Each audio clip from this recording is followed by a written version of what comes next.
ஹல்லேலூயா. ஆண்டவருடைய பரிசுத்த நாமத்திற்கு மகிமை உண்டாவதாக. ஆசீர்வாதமும் பரிசுத்தமுமான 2020 ஆண்டின் ஜூன் மாதம் இந்த 14வது நாளுக்காய் ஆண்டவரை அதிகமாய் துதிக்கிறேன், கர்த்தரை ஸ்தோத்தரிக்கிறேன். நாம் யாவரும் ஜெபத்தோடு இவ்வாராதனையை ஆரம்பிக்க போகிறோம்.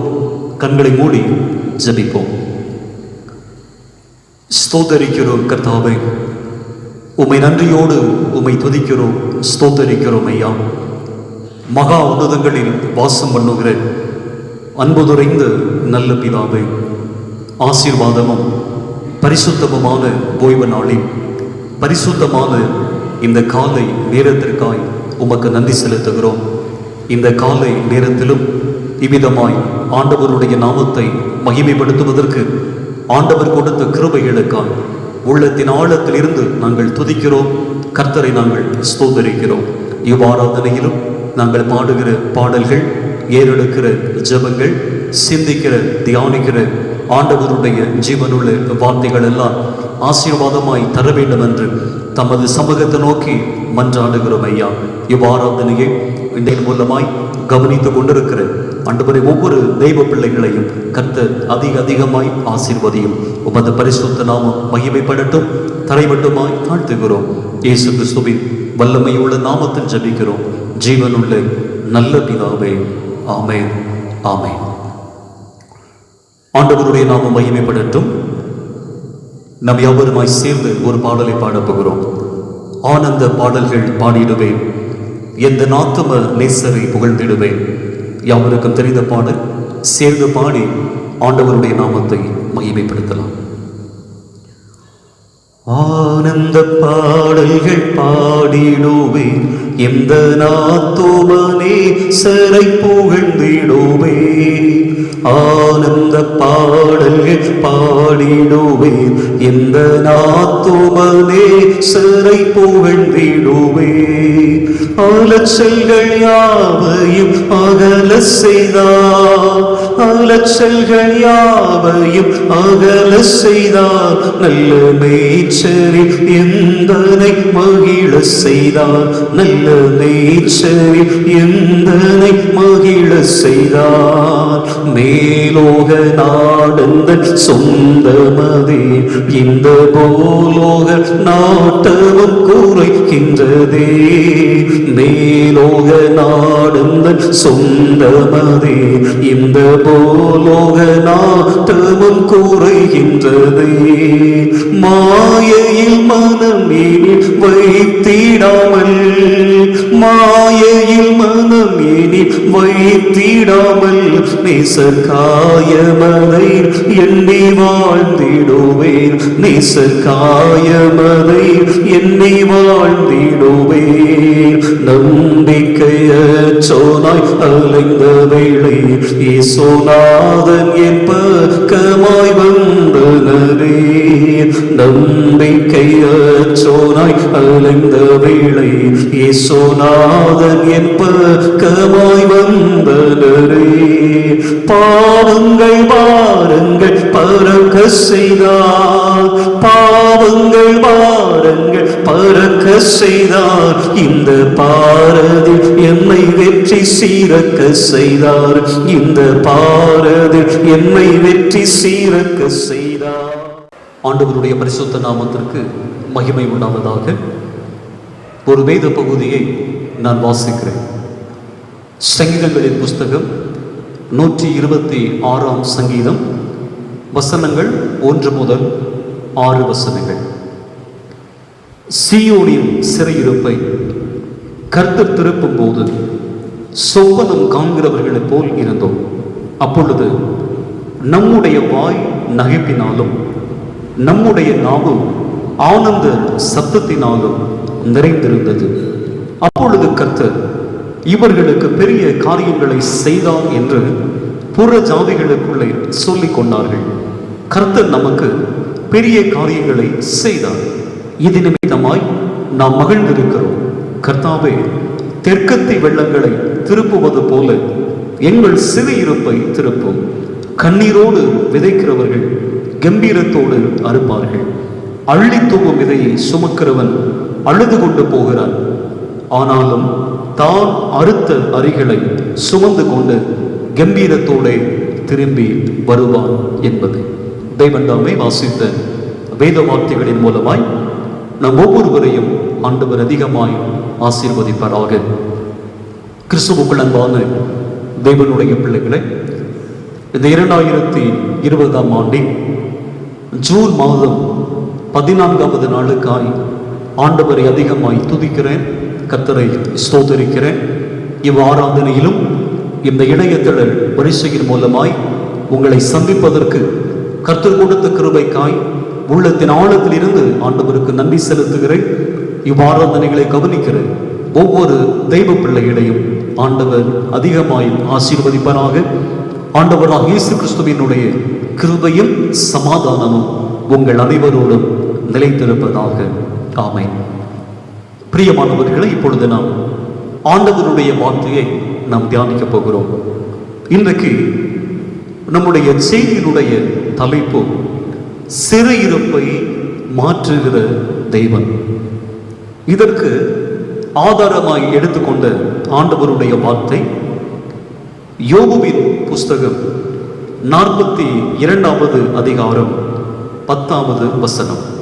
யோபுவின் புஸ்தகம் 42வது அதிகாரம் 10வது வசனம். யோபு தன் சிநேகிதருக்காக வேண்டுதல் செய்தபோது கர்த்தர் யோபுவின் சிறு இருப்பை மாற்றினார். யோபுவுக்கு முன் இருந்த எல்லாவற்றை பார்க்கிலும் இரட்டு தனையாய் கர்த்தர் அவனுக்கு தந்தருளினார்.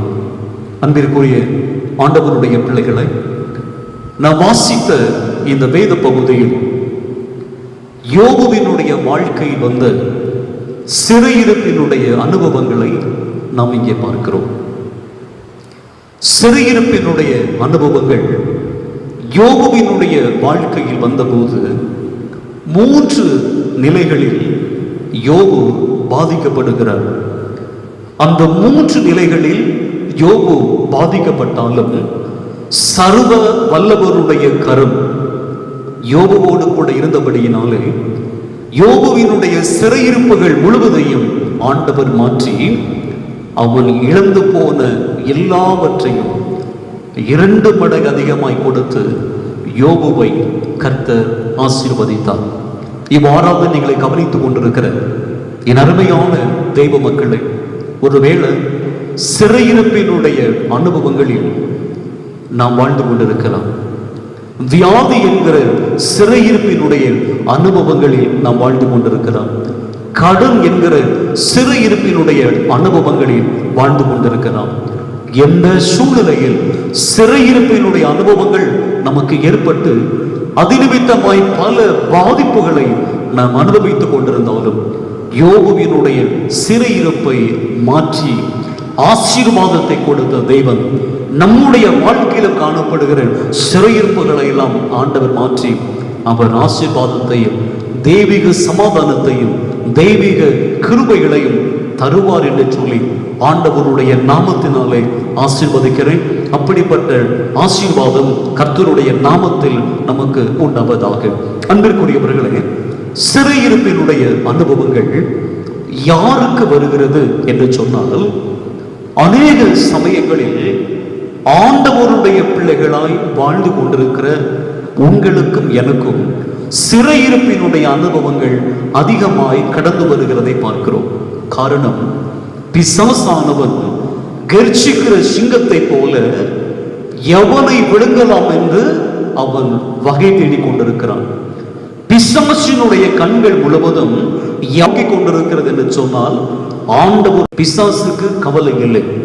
ஆனால் ஆண்டவருடைய பிள்ளைகளாயிருக்கிற நம்மை குறித்து தான் பிசாசுக்கு அதிகமான கவனம் உண்டு. காரணம், இவர்களுடைய வாழ்க்கையில் ஏதாகிலும் சேதத்தை உண்டாக்க வேண்டும், இவர்களது வாழ்க்கையில் சிறையிருப்பினுடைய அனுபவங்களை கொண்டு வர வேண்டும் என்று சொல்லி அவன் மிக அதிகமாய் அவன் செயல்பட்டு கொண்டிருக்கிறான்.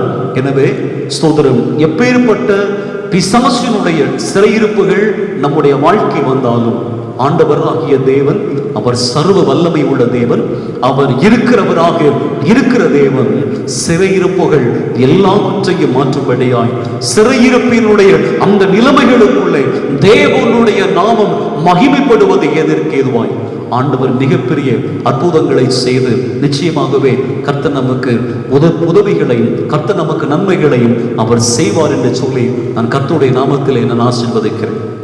யாக்கோபினுடைய பிள்ளைகள் 13 பேர், 12 ஆண் பிள்ளைகளும் ஒரு பெண் மகள். இந்த 13 பிள்ளைகளில் யாருக்கு அதிகமான சிறையிருப்பு வந்தது என்று சொன்னால் யோசேப்பிற்கு வந்தது. காரணம், யோசேப்பு அவன் ஆவிக்கு உரியவனாய் அவன் இருந்தான். ஆவிக்குரிய பிள்ளைகள் யார் இருக்கிறார்களோ அவர்களுக்கு தான் சோதனைகள் வருகிறது. ஏனென்றால் நீங்கள் வேதத்திலே வாசிக்கும் போது ஆண்டவராகிய இயேசு அவர் சோதிக்கப்பட்டார், பரிசுத்தவான்கள் சோதிக்கப்பட்டார்கள், ஆண்டவருடைய பிள்ளைகள் சோதிக்கப்பட்டார்கள் என்று தான் இருக்கும். பிசாசு சோதிக்கப்பட்டான் என்றும் பிசாசினுடைய பிள்ளைகள் சோதிக்கப்பட்டார்கள் என்று சொல்லி வேதத்தில் இல்லை. காரணம், சோதரம், பிசாசினுடைய பிள்ளைகளுக்கு கஷ்டங்களும் உபத்திரவங்களும் பிசாசு கொண்டு வருவதில்லை. ஆண்டவருடைய பிள்ளைகளாக இருக்கிற நமக்கு தான் அவன் கொண்டு வருவான். யோசேப்பினுடைய வாழ்க்கையை பார்த்தீங்கன்னா சங்கீதங்களின் புஸ்தகம் 105 சங்கீதம் 17, 18 ஆகிய வசனங்களை வாசிக்கும் போது அவர்களுக்கு முன்னாலே ஒரு புருஷனை அனுப்பினார். யோசேப்பு சிறையாக விற்கப்பட்டார். அவனுடைய கால்களை விலங்கு போட்டு ஒடுக்கினார்கள். அவனுடைய பிராணம் இரும்பில் அடைபட்டிருந்தது. கர்த்தர் சொன்ன வார்த்தை நிறைவேறும் அளவும் அவருடைய வசனம் அவனை புடமிடப்பட்டது என்று பார்க்கிறோம். அன்பர்களே, யோசேப்பினுடைய வாழ்க்கை ஸ்தோத்திர வேதம் சொல்லுகிறது, அவன் விற்கப்படுகிறான். அவனுடைய கால்களுக்கு விலங்குகளை போட்டினார்கள். அவனுடைய பிராணம் இரும்பில் அடைபட்டிருந்தது.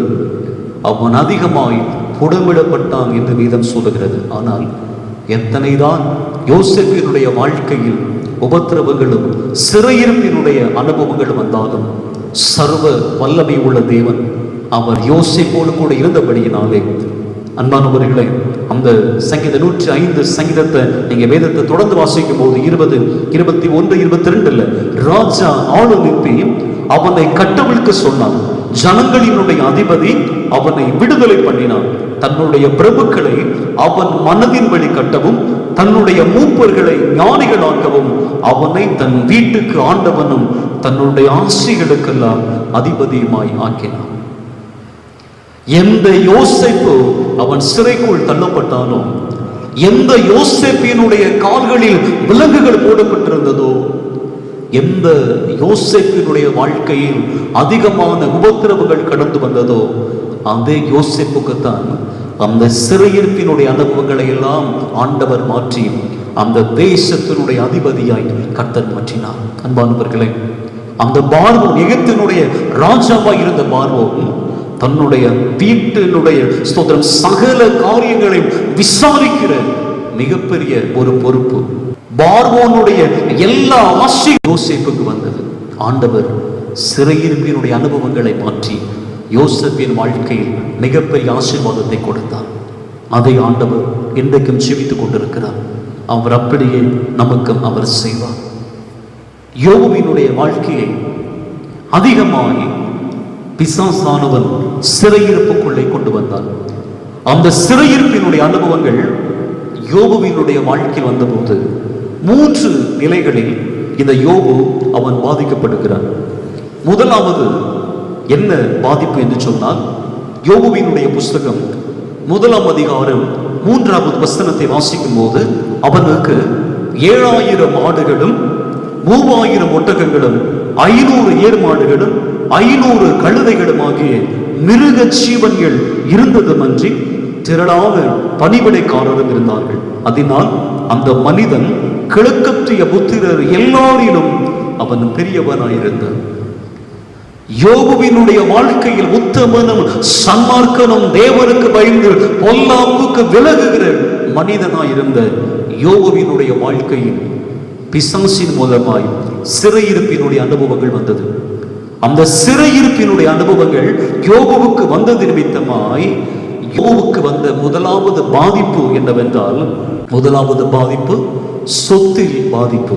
ஏனென்றால் பழைய ஏற்பாட்டினுடைய காலத்தில் ஒரு மனிதன் அந்த மனிதனுடைய நிலையை குறித்து அளவீடு செய்வது அந்த மனிதனிடத்தில் இருக்கிற கால்நடைகளை வைத்துத்தான்.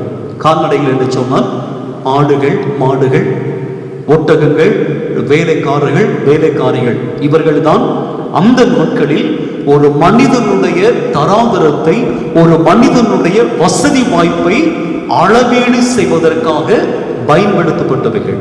அதற்கு உதாரணமாய் ஆதியாகமத்தின் புஸ்தகம் 24ஆம் அதிகாரம் 35ஆம் வசனத்தை வாசிக்கும் போது, ஆபிரகாமினுடைய மகனாகிய ஈசாக்கிற்கு பெண் பார்க்கும்படியாய் ஆபிரகாம் தன்னுடைய வீட்டினுடைய மூத்த வேலைக்காரனாய் இருந்த எலியேசரை அவன் அனுப்பி வைக்கிறான்.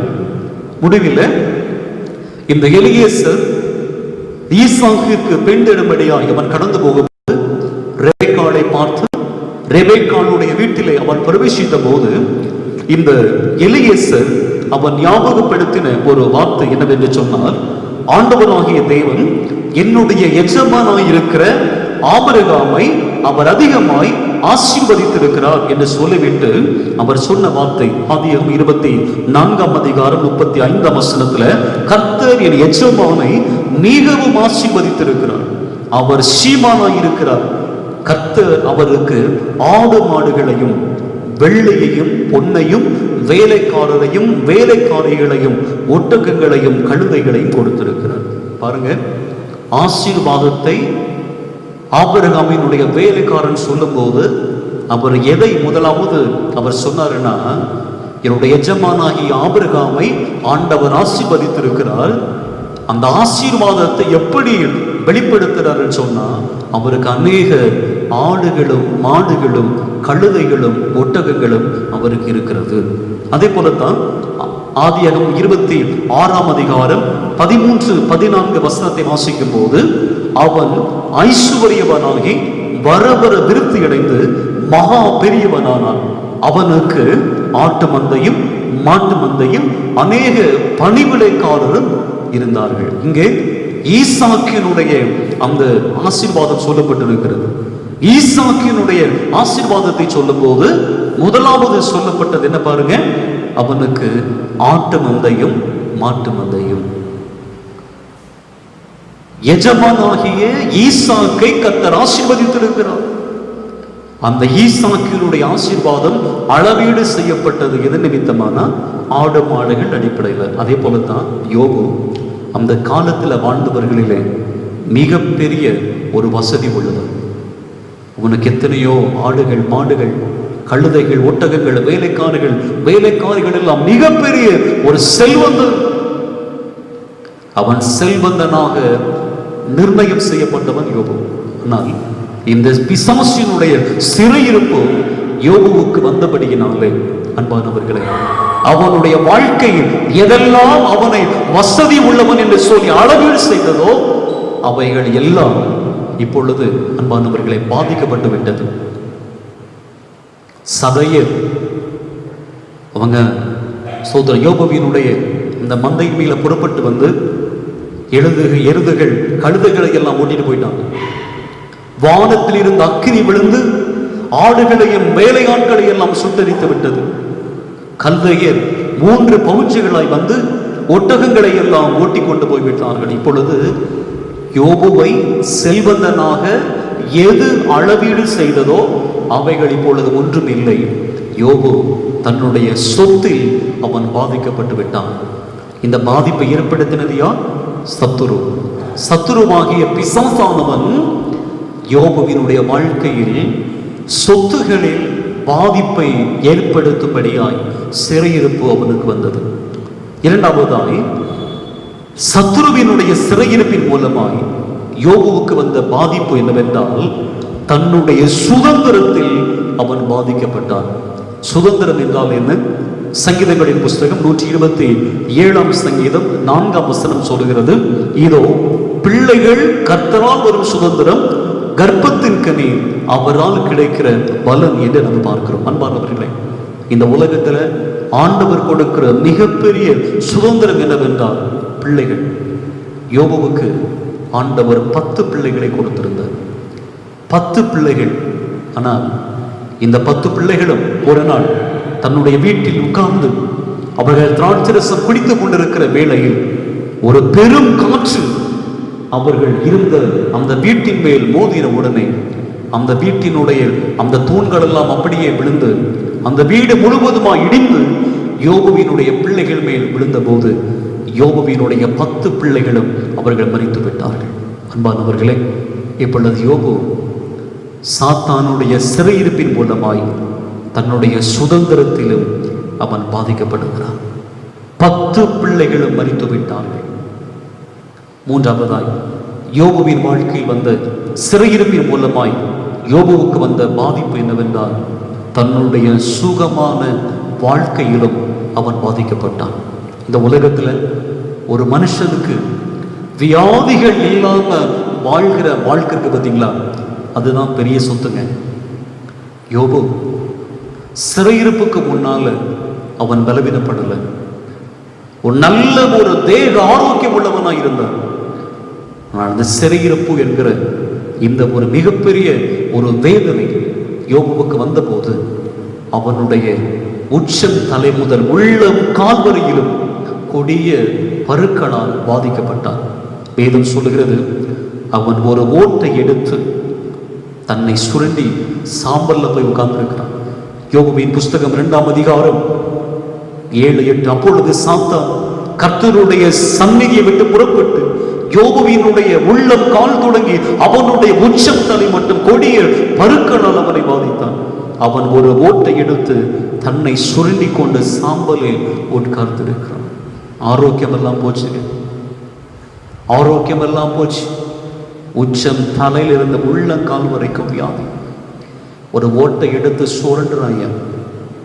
3 விதத்தில் பாதிப்பு: சொத்தில் பாதிப்பு, சுதந்திரத்தில் பாதிப்பு, சுகமான வாழ்க்கையிலும் பாதிப்பு.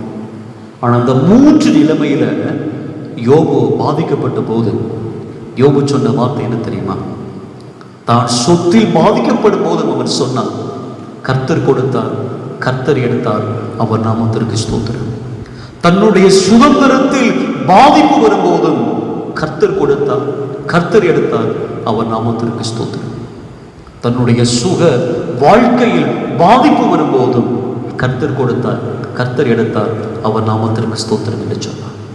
வேதம் சொல்லுகிறது, யோபுவினுடைய சிறையிருப்பை ஆண்டவர் மாற்றினார்.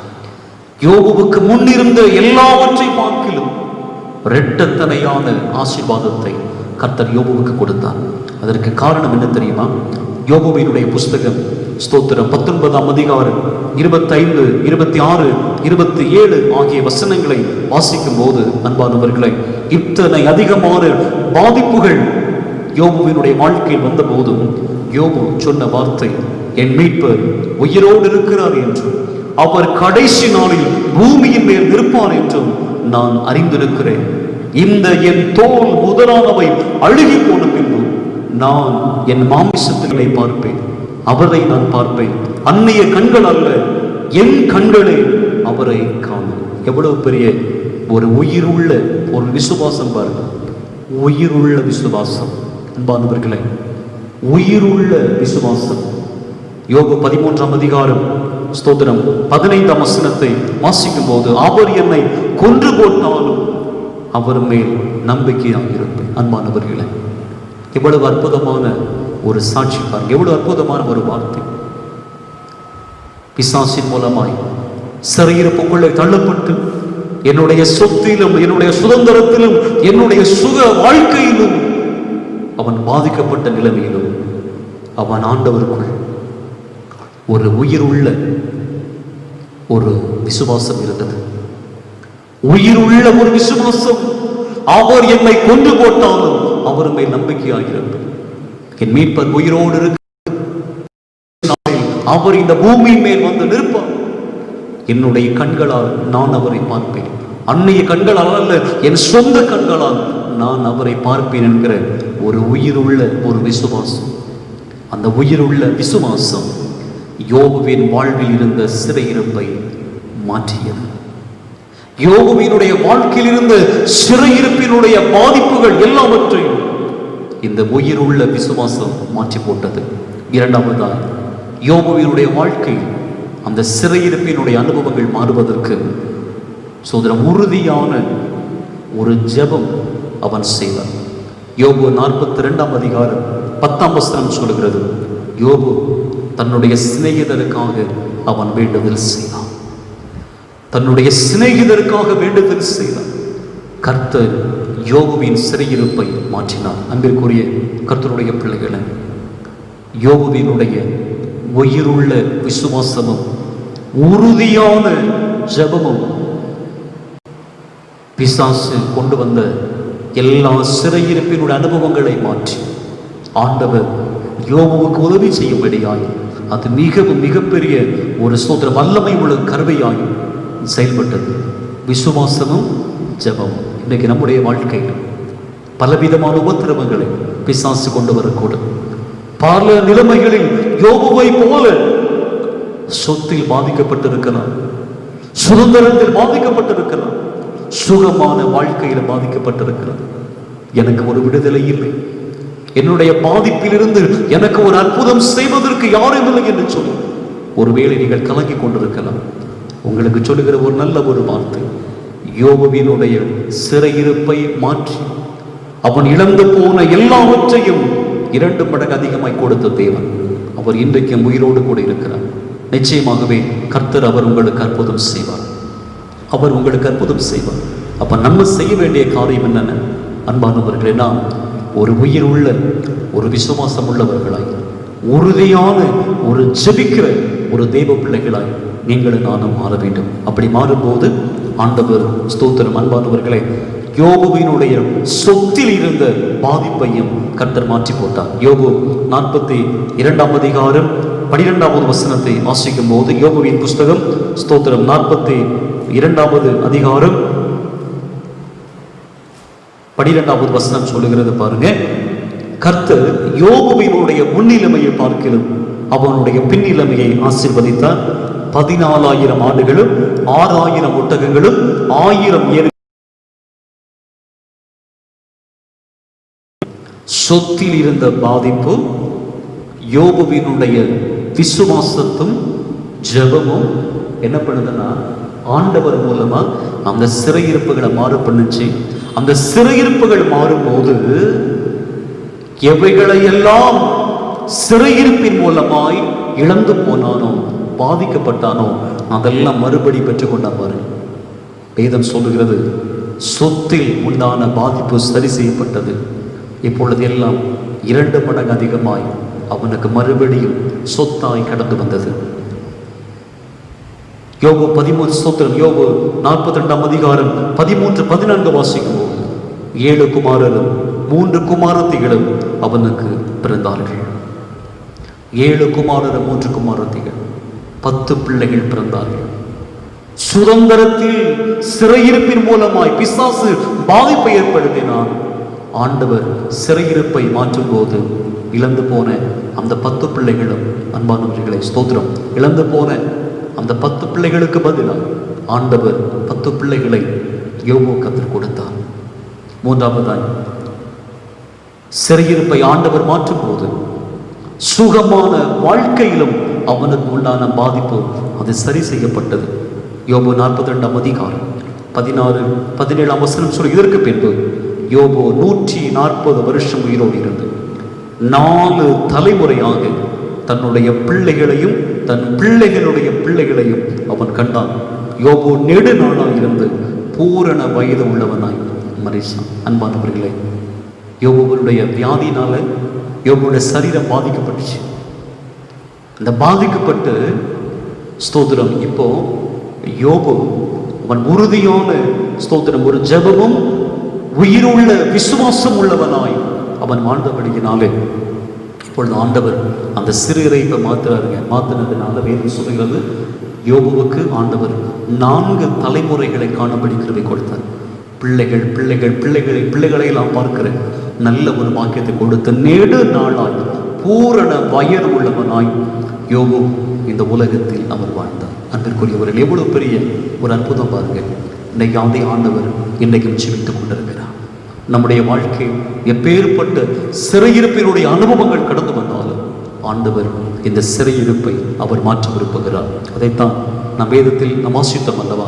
சங்கீதங்களின் புஸ்தகம் 126 சங்கீதத்தை வாசிக்கும் போது, சீயோனின் சிறையிருப்பை கர்த்தர் திருப்பும் போது சொப்பனம் காண்பவர்களைப் போல இருந்தோம். கர்த்தர் நமக்கு பெரிய காரியங்களை அவர் செய்திருக்கிறார். கர்த்தாவே, தெற்கத்தி வெள்ளங்களை திருப்புவதைப் போல எங்கள் சிறையிருப்பை திருப்பும். கண்ணீரோடு விதைக்கிறவர்கள் கம்பீரத்தோடு இருப்பார்கள். ஒருவேளை இந்த ஆராதனை கவனித்துக் கொண்டிருக்கிற நீங்கள் கண்ணீர் நிறைந்த அனுபவத்தோடு இருக்கலாம். சிறையிருப்பை நினைத்து அது நிமித்தமாய் உண்டான பாதிப்புகளை நினைத்து நீங்கள் கலங்கி கொண்டிருக்கலாம். இன்னைக்கு சர்வ வல்லவருடைய கரம் உங்கள் மேல் இருக்கிறது. யோபுவினுடைய வாழ்க்கையினுடைய சிறையிருப்புகள் எல்லாம் மாற்றின கர்த்தர். யோசேப்பினுடைய வாழ்க்கை வந்த சிறையிருப்புகளை எல்லாம் மாற்றின கர்த்தர். நம்முடைய வாழ்க்கையில் காணப்படுகிற சிறையிருப்புகளை மாற்றி எல்லா பாதிப்புகளையும் அவர் மாற்றி நம்முடைய வாழ்க்கையில் அவர் இரட்டிப்பான நன்மைகளையும் இரட்டிப்பான ஆசீர்வாதங்களையும் என் ஆண்டவர் தருவார். எனவே அவரை நோக்கி பார்ப்போமா? அதிகமாய் கடவுளை விசுவாசிப்போமா? அதிகமாய் ஆண்டவரை நம்பி உறுதியான ஒரு ஜெபிக்கிற பிள்ளைகளாய் நீங்கள் நானும் இருப்போம். அப்படி இருக்கும்போது நிச்சயமாகவே ஆண்டவர் எல்லா சிறையிருப்புகளையும் அவர் மாற்றி விடுவார் என்கிற அந்த நம்பிக்கையில் கர்த்தருக்குள் பலப்படுவோம். நான் உங்களை ஆசீர்வதிக்கிறேன். தெய்வ கிருபையும் சமாதானமும் உங்கள் அனைவரோடும் நிறைந்திருப்பதாக. ஜெபிக்கலாமா? ஜெபிப்போம். கிருபை நிறைந்த நல்ல பிதாவே, இந்த நல்ல நேரத்திற்காக நாங்கள் உம்மை ஸ்தோத்திரிக்கிறோம். ஆண்டவரே, இந்த அருமையான இந்த இணையதள வரிசையின் மூலமாய் இவ்வாராதனைகளை நடத்துவதற்கு ஆண்டவர் கொடுத்த கிருபைகளுக்காக உமக்கு நன்றி. இந்த ஆராதனை தொடக்க முதலில் மட்டுமா உமது கிருபை எங்களோடு கூட இருந்ததப்பா, அதற்காக நாங்கள் உம்மை ஸ்தோத்திரிக்கிறோம். யோபுவினுடைய சிறையிருப்பை மாற்றின தேவனையா, இன்றைக்கும் ஜீவனோடு இருக்கிறேன். ஆண்டவருடைய பிள்ளைகளை வாழ்ந்து கொண்டிருக்கிறேன்.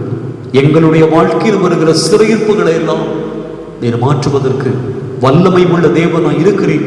அதற்காக உம்மை துதிக்கிறோம். யோபுடைய வாழ்க்கையில் அந்த சிறையிருப்பு 3 நிலைகளில் யோபுவுக்கு பாதிப்பை ஏற்படுத்தினதையா. தன்னுடைய சொத்திலும், தன்னுடைய சுதந்திரத்திலும், தன்னுடைய சுக வாழ்க்கையிலும் அவன் பாதிக்கப்பட்டான். ஆனால் யோபுவுக்குள் இருந்த அந்த விசுவாசமும், யோபுவுக்குள் இருந்த உறுதியான ஜெபமும் ஆண்டவரே ஸ்தோத்திரம் ஐயா. நாங்கள் வேதத்திலே பார்க்கிறோம், அந்த சிறையிருப்புகளை எல்லாம் ஆண்டவர் மாற்றுவதற்கு அது மிகவும் ஒரு வல்லமை உள்ள ஆண்டவர் ஒரு கருவிகளாய் செயல்பட்டது ஐயா. எங்களுக்குள்ளும் அப்படிப்பட்ட விசுவாசமும், அப்படிப்பட்ட ஒரு ஜெப வாஞ்சை உள்ள ஜீவிதமும் கர்த்தர் எங்களுக்கு தர வேண்டும் என்று தமது சமூகத்தை நோக்கி வேண்டிக் கொள்கிறோம் ஐயா. யோபு இழந்து போன எல்லாவற்றையும் அவன் 2 மடங்கு அதிகமாய் பெற்றுக்கொண்டான். எங்கள் வாழ்க்கையிலும் அப்பா, நாங்கள் எதையெல்லாம் இழந்து நிற்கிறோமோ எல்லாவற்றையும் இரட்டிப்பாய் பெறுவதற்கு கர்த்தர் கிருபை கொடுக்கும்படி மத சமூகத்தை நோக்கி நாங்கள் ஜெபிக்கிறோம் ஐயா. இவ்வாராதனைகளை இணையத்தில் வரிசையின் மூலமாக கவனித்துக் கொண்டிருக்கிற ஒவ்வொருவரையும் ஆண்டவர் ஆசீர்வதியும். தெய்வீக சமாதானம், தெய்வீக கிருபை தமது பிள்ளைகளுக்கு போதுமானதாக இருக்கட்டும் ஐயா. எங்கள் தேசத்தை ஆண்டவர் ஆசீர்வதியும், தேசத்தினுடைய ஜனங்களை ஆசீர்வதியும். ஆண்டவரே உம்மை துதிக்கிறோம் ஐயா. இவ்வாராதனைகளை மனபாரத்தோடு, கவலைகளோடு, கண்ணீரோடு கவனிக்கிற ஒவ்வொருவருக்கும் கர்த்தர் அற்புதம் செய்யும். கர்த்தர் அப்படியே செய்ய போகிற தெய்வக்காய் உமக்கு நன்றி, துதியும் கனமும் மகிமையும் எங்கள் ஆண்டவருக்கு செலுத்துகிறோம். இயேசு கிறிஸ்துவின் வல்லமை உள்ள நாமத்தில் ஜெபிக்கிறோம் எங்கள் அன்பு நிறைந்த நல்ல பிதாவே, ஆமென். என் ஆத்துமாவே கர்த்தரை ஸ்தோத்திரி, என் முழுவதுமே பரிசுத்த நாமத்தை ஸ்தோத்திரி. என் ஆத்துமாவே கர்த்தரை ஸ்தோத்திரி, கர்த்தர் செய்த சகல உபகாரங்களையும் மறவாதே. ஆசீர்வாதம் நம்முடைய கர்த்தராகிய இயேசு கிறிஸ்துவின் கிருபையும், பிதாவாகிய தேவனுடைய அன்பு, பரிசுத்த ஆவியானவரின் மனோகரமான ஐக்கியமும் சிநேகமும் சமாதானமும் இன்னும் என்றும் நம் அனைவரோடும் நிறைவாய் நிறைந்திருப்பதாக. ஆமென், ஆமென், ஆமென். God bless you. கர்த்தர் உங்களை அதிகமாய் ஆசீர்வதிப்பாராக. நன்றி.